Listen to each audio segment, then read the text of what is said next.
नमस्कार जी। नमस्कार जी। क्या नाम है आपका? सुशीला देवी। सुशीला जी कहाँ से आती हैं?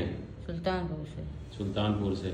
आपका जीभ के कैंसर का ऑपरेशन कब हुआ था? 5 जुलाई के। 5 जुलाई पिछले साल। हाँ। आज क्या तारीख है? 10 फरवरी। 7 महीने हो गए हैं।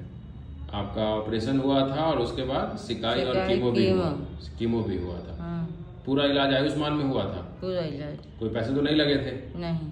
ठीक है, हमें ये बताइए कि आज के डेट में सब दाल चावल रोटी सब खा ले रही हैं? सब खा जाए। घर का सब काम वगैरह करती हैं? घर का सब काम कर लेते। बड़ा मुंह खोलिए, पूरा जीभ बाहर निकाल के दिखा दीजिए। पूरा जीभ, ये आपका नया जीभ बनाया गया है एक तरफ में। मुंह बंद कर लीजिए, गर्दन ऊपर कीजिए, यहाँ से मांस लेके बनाया गया है। दोनों हाथ ऊपर करके दिखाइए। अपना सब काम वाम कर ले रही हैं? सब काम लोगों का नशा छुड़वा रही हैं? तुम्हारे नशा तो नहीं कर रही हैं? नहीं। ठीक, नमस्कार जी।